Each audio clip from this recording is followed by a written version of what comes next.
The colony of Haven was quiet in the morning light. It was a place built on survival and hope, a settlement where humans tried to live far from the wars of the galaxy. The streets were narrow and lined with simple houses made of stone and steel. Children played near the fields, while workers repaired the harvest machines. Life here was steady and calm, and the people of Haven valued peace above all. But on this day, peace was broken. High above the colony sky, a shadow grew larger.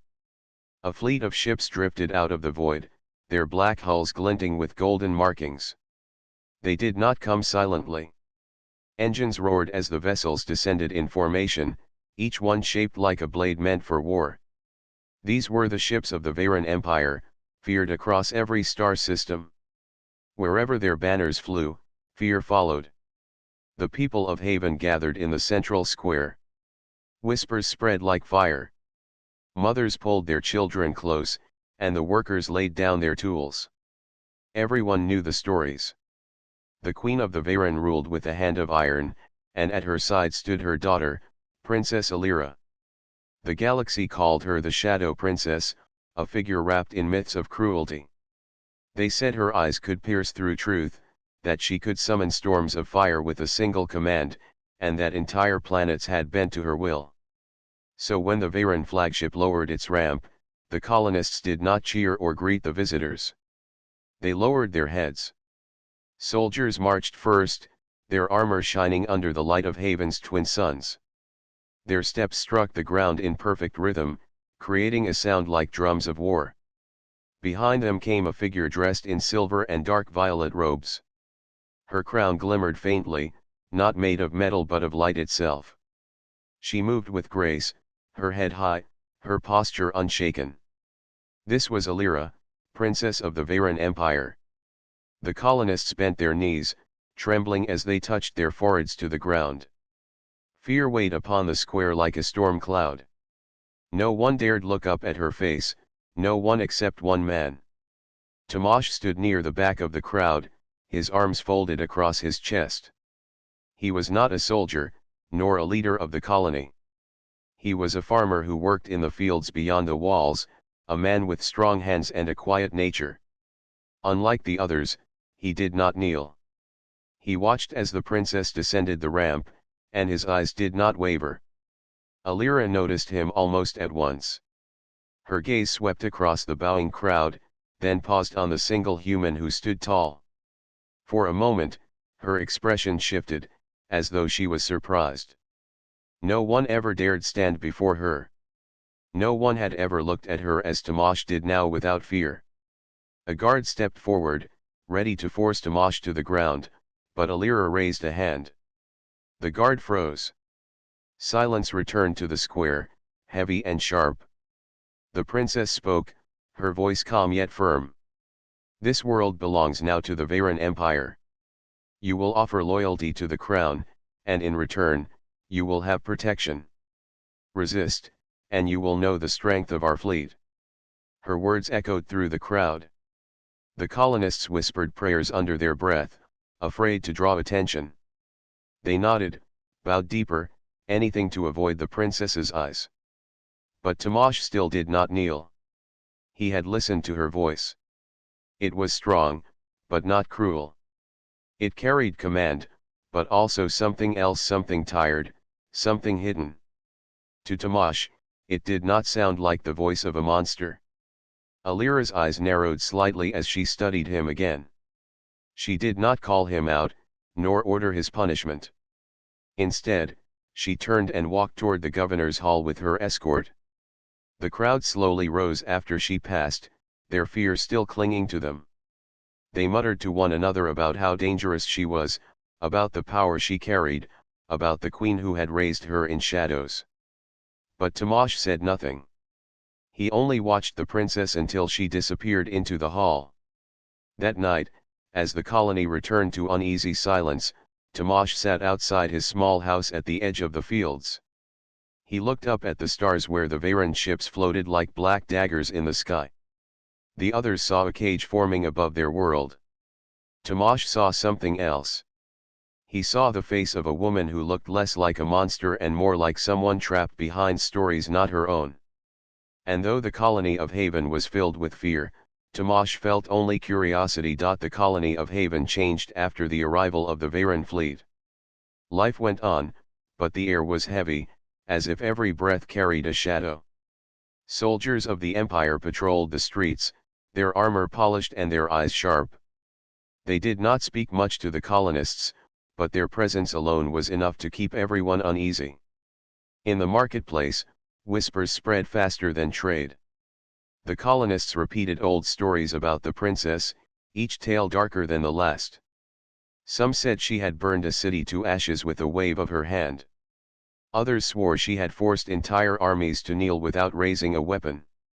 A few even claimed she could read thoughts, pulling secrets from the minds of the weak.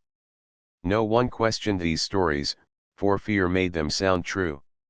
And as the days passed, the colonists avoided the princess whenever she walked the streets of Haven. They bowed low, keeping their eyes fixed to the ground. All except Tomasz. He worked in the fields beyond the colony walls, guiding machines through the soil and repairing harvest tools with his hands. From the ridge above the fields, he could see the great ships of the Veyron hanging like dark moons. Every evening, the sight reminded him of the first day she arrived. He remembered how the princess had looked at him, how she had stopped the guard from striking him down. Tomasz had no love for conquerors. He knew the empire was dangerous, and he did not trust its soldiers. But something about Alira troubled him. Her eyes had not been filled with cruelty that day. They had been filled with something else: loneliness. In the tavern at night, others spoke in hushed voices about her. "She carries storms in her blood," one farmer said. "The queen herself gave her the power to destroy." "I heard she commands shadows that crawl through walls," said another. "She is dangerous," the governor muttered once, his cup trembling in his hand. "The queen raised her to frighten the galaxy. Do not even look at her, or she will mark you." Tomasz listened to these rumors but did not repeat them. He remembered the sound of her voice on that first day. It had been firm, but not cruel. Strong, but not hateful. The rumors painted her as a creature of fire and fear, yet what he had seen was a young woman carrying a weight too heavy for her shoulders. One afternoon, as Tomasz was repairing a broken irrigation pipe near the gardens outside the governor's hall, he saw her again. Princess Alira walked along the stone path, her guards following at a respectful distance. Her robes shimmered faintly in the sunlight, violet threads woven with silver. She moved with grace, but her face carried no joy. The colonists working in the gardens bowed low, avoiding her gaze. Some even turned away entirely, as though her very presence was dangerous. Alira's eyes swept across them, and a shadow passed over her face. She seemed to know they feared her, though she said nothing. Tomasz kept working, tightening the pipe with his wrench. He felt her presence before he looked up. When he did, he found her watching him. He wiped his hands and stood, meeting her gaze without bowing. For a moment, silence stretched between them. The guards shifted uneasily, ready to act, but again Alira lifted her hand. They froze in place. "You do not fear me," she said softly. Tomasz answered with calm honesty. "I do not know you. Why should I fear you?" The words startled her. She had expected excuses or trembling silence. Instead, this human spoke plainly, as though she were not a figure wrapped in legends but only another traveler under the sun. Alira tilted her head slightly, as if studying him. Then she turned and walked on, her guards following once more. Yet as she disappeared among the stone arches of the hall, Tomasz thought he saw the faintest trace of a smile on her lips. The gardeners whispered nervously once she was gone. "You are mad to speak to her like that," one said. "Do you not know what she could do?" Tomasz shook his head. "I know what people say. But words are not always the truth." That night, as the colony lights flickered against the sky, Tomasz sat outside again. He thought about the fear that ruled his people and the stories that chained them. And he thought of the princess, walking alone among those who would not meet her eyes. The queen's lies had traveled far across the stars, shaping her daughter into a monster in the minds of millions. But Tomasz had seen something different in a single moment of honesty. He began to wonder how much of the galaxy's fear was built not on truth, but on stories whispered in the dark. And in that quiet thought, the first thread of trust was woven, though neither he nor the princess yet understood how deeply it would change their lives. The gardens near the governor's hall were the pride of Haven. Built inside a wide glass dome, they carried trees, flowers, and flowing streams brought from Earth generations ago. The colonists tended them carefully, for the gardens were not only a source of food and medicine but also a reminder of beauty in a hard galaxy. On a quiet evening, Tomasz walked into the gardens after finishing his work in the fields. He often came here when the day was done, finding peace in the sound of water and the scent of blooming flowers. The sun had dipped low beyond the dome, painting the sky with streaks of orange and gold. He thought he would be alone. But as he stepped near the central fountain, he saw her. Princess Alira stood beside the water, gazing at the reflection of the sky. The silver in her robes caught the fading light, making her seem as though she carried the colors of dusk around her. Her guards stood far back near the entrance, leaving her space to walk in silence. Tomasz froze for a moment. He had not expected to meet her here. Most colonists would have turned away quickly, afraid to disturb her. But something within Tomasz told him to stay. Alira noticed him almost at once. Her eyes narrowed slightly, not in anger but in curiosity. She remembered him, the man who had not bowed when all others lowered their heads. The man who had spoken to her without fear in the gardens days ago. "You again," she said, her voice calm but carrying a note of surprise. Tomasz gave a small nod. "I often come here after work. I did not know you would be here." She studied him, waiting for the hesitation she always saw in others. But he spoke as though she were no different from any other visitor to the gardens. That alone made her stay. For a moment, silence stretched between them, broken only by the trickling of the fountain. Then Tomasz asked gently, "Do you like this place?" Alira turned her gaze back to the water. "It is different. On most worlds I have visited, people bow too quickly. I see palaces, armies, and fear. Not gardens." There was a softness in her voice that Tomasz had not heard before. She seemed less like the cold princess of rumor and more like a traveler seeing something new. He stepped closer, though still at a respectful distance. "These gardens are important to us. They remind us of where we came from. They remind us that life is not only about work or survival. It is also about beauty." Alira looked at him again, her expression unreadable. "Your people see beauty even when living under fear." "Fear does not erase hope," Tomasz replied simply. Something in his words struck her. She had grown up surrounded by the power of her mother, the queen, where fear was used as a weapon and loyalty was born from terror. To hear someone speak of hope so calmly was almost strange to her. For the first time in many years, Alira laughed softly. It was not the sharp laugh of command, but a quiet sound, almost surprise to leave her lips. "You are bold, human farmer." "Bold, or foolish?" "Perhaps both," Tomasz said with a small smile. The guards shifted uncomfortably in the distance, unsure of what their princess was thinking. But Alira did not call them closer. Instead, she asked, "Why did you not kneel the day I arrived? Were you testing my patience?" Tomasz shook his head.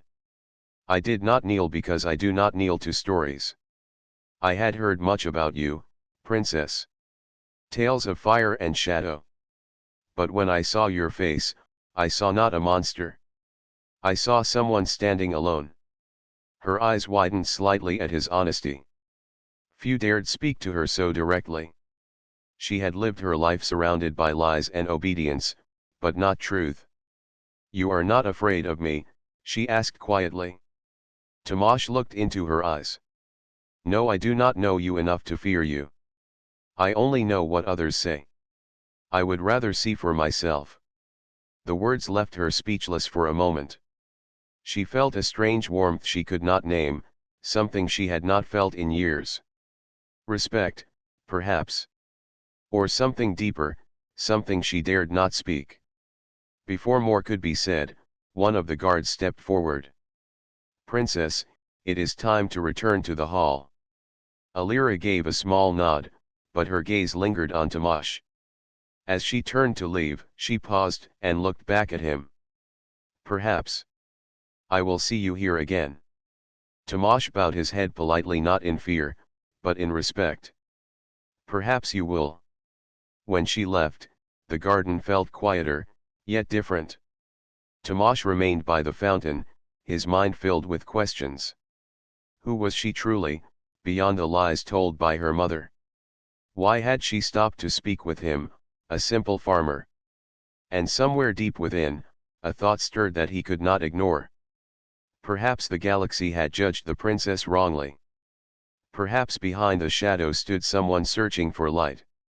That night, as the colony slept under the watch of the Empire's fleet, Tomasz lay awake, thinking not of fear, but of a meeting that had changed everything. Days turned into weeks after that first meeting in the gardens. Life in Haven seemed unchanged on the surface, but for Tomasz, the world felt different. He found himself visiting the gardens more often, and more often he would find Princess Alira there. At first, their meetings were short, just a few words exchanged before her guards urged her away. But soon, the moments grew longer. The colonists noticed. They whispered when Tomasz walked past, shaking their heads. Some thought he was foolish, others thought he was reckless. No one dared question the princess directly, but the rumors grew louder.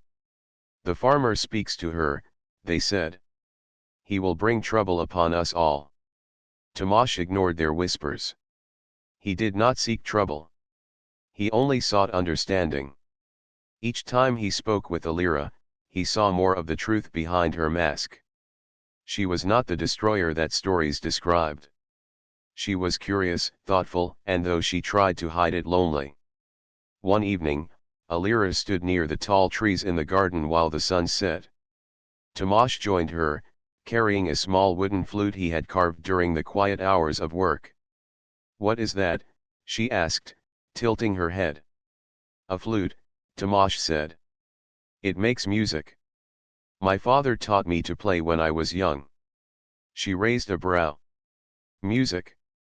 I have heard the songs of armies, of victory and conquest. They are loud, filled with fire. Does this instrument sing of battle as well? Tomasz smiled faintly. No. It sings of peace. He lifted the flute and played a gentle tune. The sound was soft, almost like the wind through the trees. It carried no weight of war, no command of power. It was simple and calm. The princess listened, her eyes drifting closed for a moment as if letting the sound wash over her. When the song ended, she opened her eyes again. Strange, she said softly. In my world, music is always meant to control or to celebrate strength. But this feels different. It feels like a voice with no chains. Tomasz lowered the flute. It is a voice of the heart. Music is not about strength or fear. It is about what we carry inside. For the first time in years, Alira did not feel like a princess. She felt like a person, standing in a garden listening to a farmer's song. The next days brought more exchanges. Tomasz showed her the way humans told stories by carving wood or painting colors. He spoke of the harvest, of planting seeds and waiting for them to grow.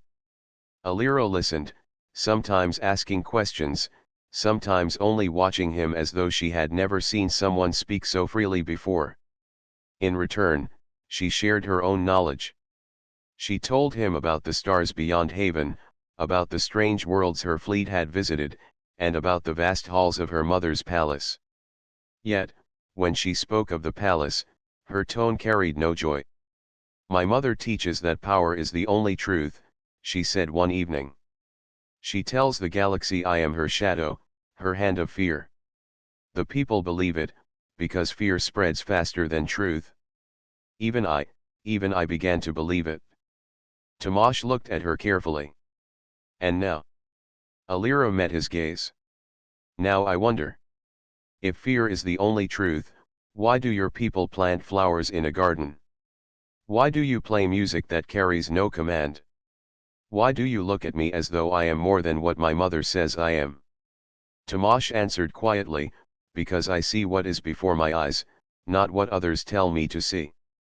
Her lips curved faintly into something between a smile and a sigh. She had never heard such words spoken to her. Not from her mother, not from her generals, not from anyone in the empire.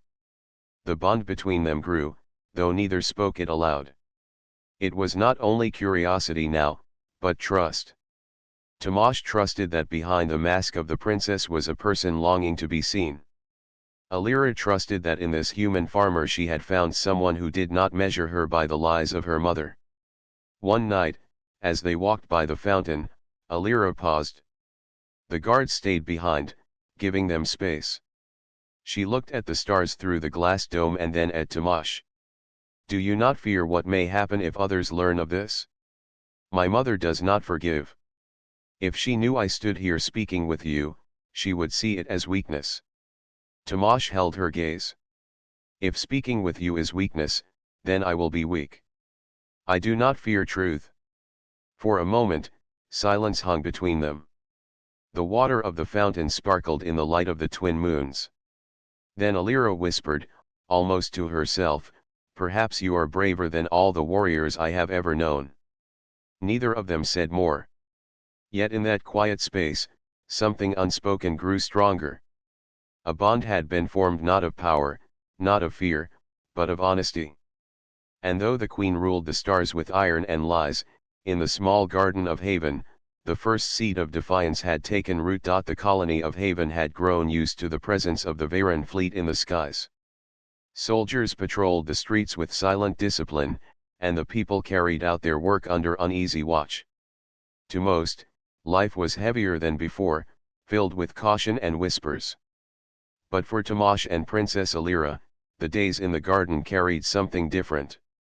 Their meetings had grown longer. He spoke freely of human hopes, and she listened as though each word was a window to a new world. She shared secrets of distant stars, and he heard them not as tales of conquest but as glimpses of the life she wished she could live. Yet the bond between them did not remain hidden. Rumors spread through Haven like fire in dry grass.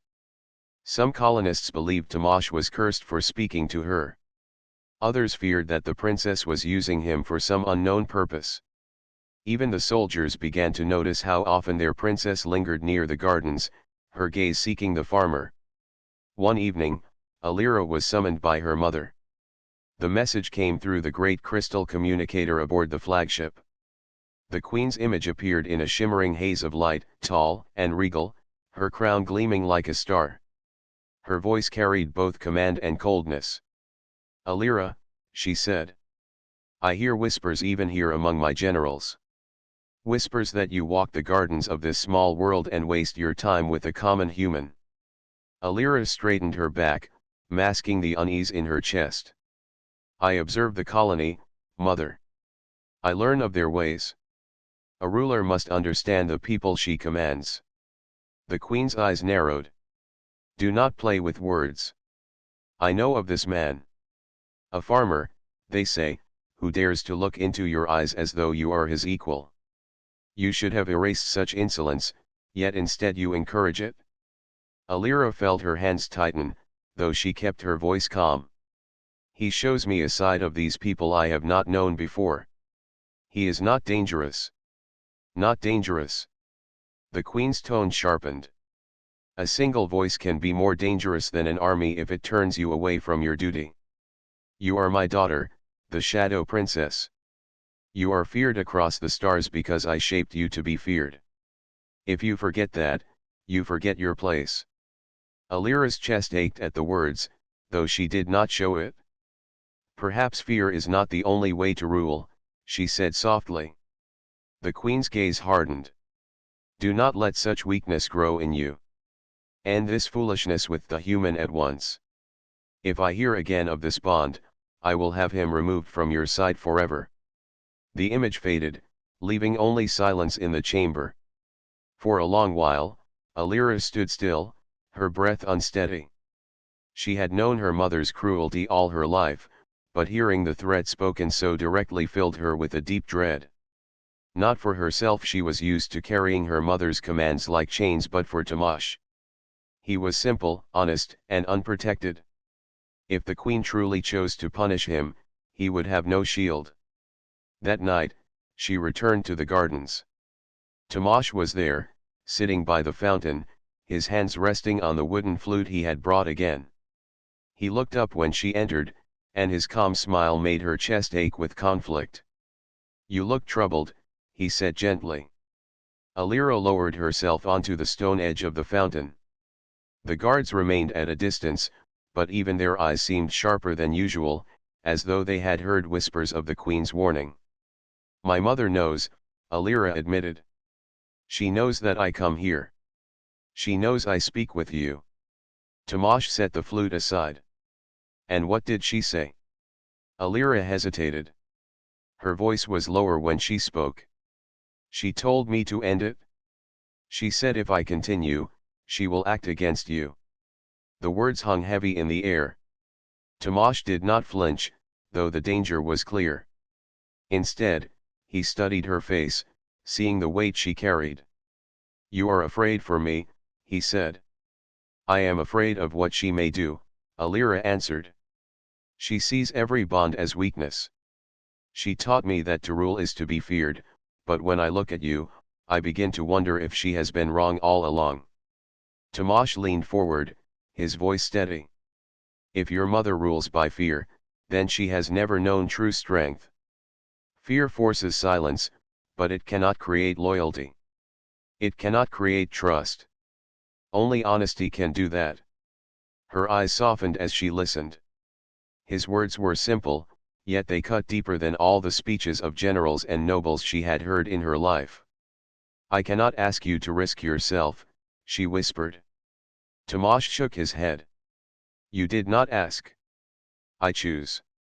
If your queen thinks me weak, let her believe it. I will not turn away because of her shadow. For the first time that day, Alira felt the weight in her chest ease.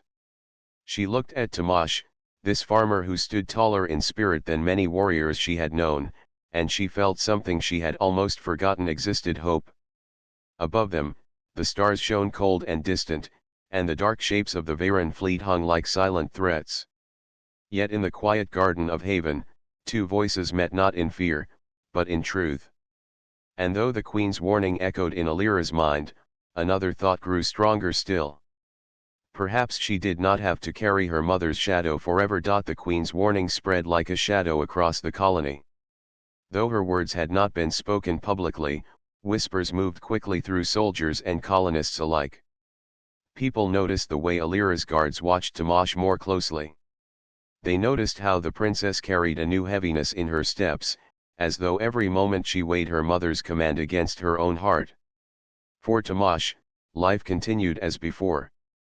He worked in the fields, repaired broken tools, and spoke with Alira whenever she came to the gardens. Yet he knew the danger was closer now.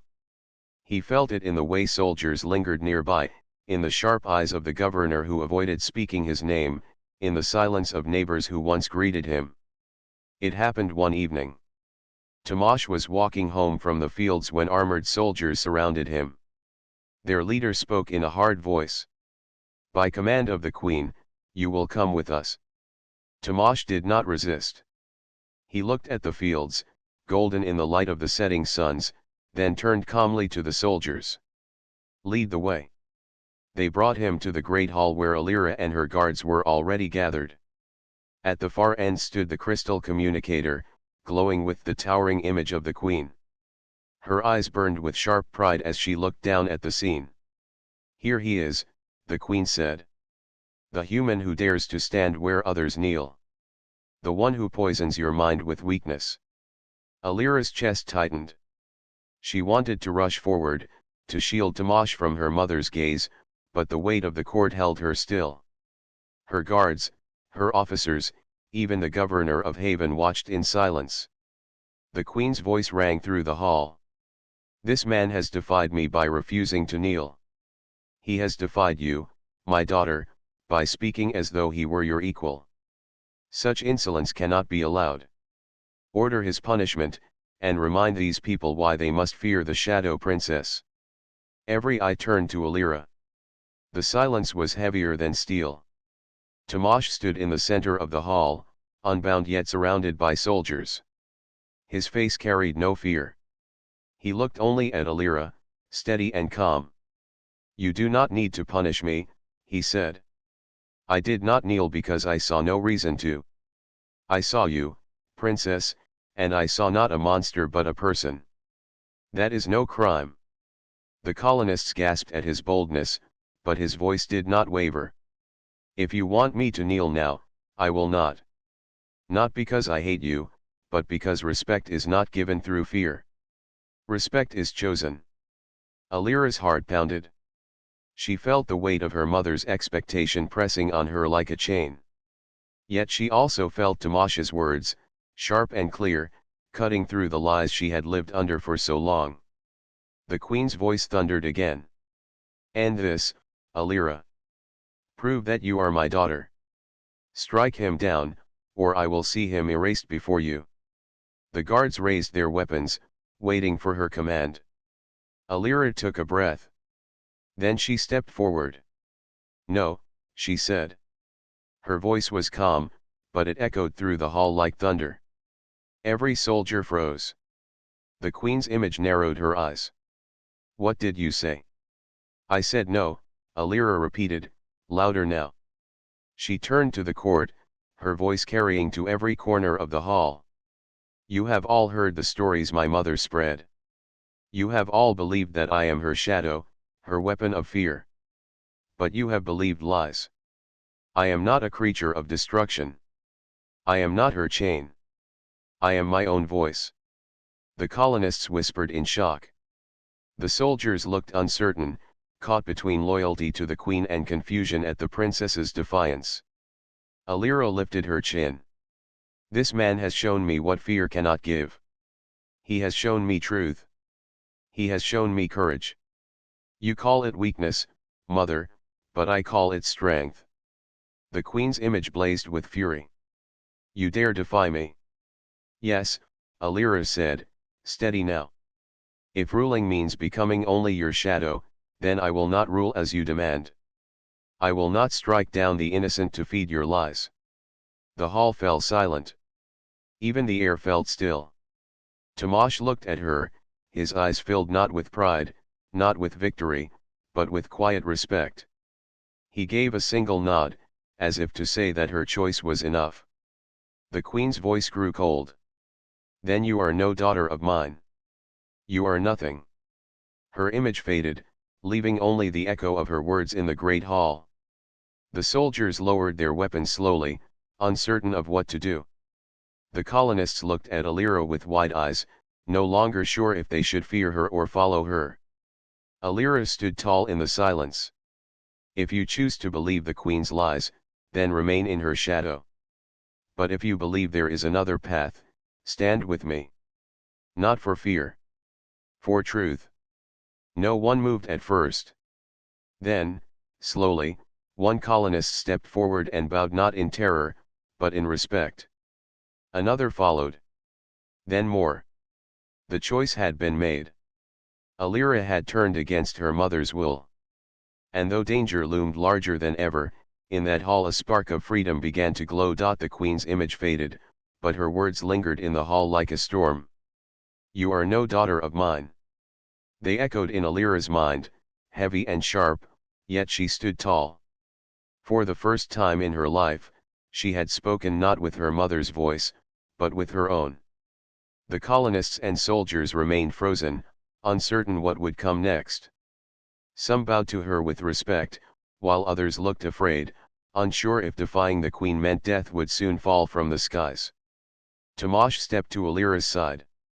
He did not speak loudly, but his presence gave strength to her heart. She looked at him and saw no fear. That steadiness reminded her of the path she had chosen, and she knew there was no turning back. "Go back to your homes," Alira said to the colonists. "No harm will come to you tonight. You have lived under fear long enough. I will not chain you further." The people hesitated, then slowly left the hall, whispering to one another as they went. Soldiers followed them, unsure of their orders. Soon, only Tomasz, Alira, and a few loyal guards remained. Tomasz broke the silence. "She will not forgive this. The queen will send more ships. She will try to break you." Alira nodded. "I know. But I would rather face her wrath than live as her shadow." Her guards bowed their heads. They had served her for years, believing her to be an extension of the queen's will. Yet in this moment, they saw her not as a weapon but as a leader. One of them spoke quietly. "Princess, what will you do now?" Alira lifted her gaze to the stars beyond the hall's windows. The dark shapes of the Veyron fleet still hung in orbit, silent and watchful. "I will not be her shadow anymore," she said. "I will be a voice for those who have none. If my mother calls me traitor, then I will answer with truth." Over the next days, the colony of Haven prepared for what might come.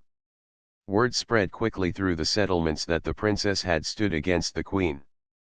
Fear mixed with hope, and hope began to grow stronger. Some soldiers quietly pledged themselves to Alira, choosing loyalty to her over obedience to the queen. Others left, unwilling to stand against the empire. Alira did not stop them. She wanted no army bound by chains of fear. Tomasz remained by her side through it all. He worked with the colonists to repair defenses, guided the farmers to store food, and reminded everyone that fear did not decide their future. His calm presence helped steady the people. At night, Alira and Tomasz would meet in the gardens as they always had. But their words were different now. They no longer spoke only of music or flowers. They spoke of freedom, of choices, of a galaxy that might one day live without the weight of lies. One evening, Tomasz asked, "Do you regret it?" Standing against her. Alira shook her head. "For many years, I thought my mother's voice was the only one I had. But when I met you, I realized that silence is also a choice. You showed me that truth does not vanish because fear is louder. I regret only that it took me so long to see it." Tomasz looked at her carefully. "Then you must hold to it, no matter what comes." Her eyes softened. "And will you stand with me, even if the empire turns its full strength against us?" "I will stand with you," Tomasz said simply. "Not because you are a princess, but because you are Alira." Those words filled her with a strength she had never known before. Weeks passed, and news from beyond Haven reached them. Across the empire, whispers spread of what had happened. Stories of the Shadow Princess defying her mother traveled faster than the queen's messengers could silence them. On distant worlds, rebels stirred.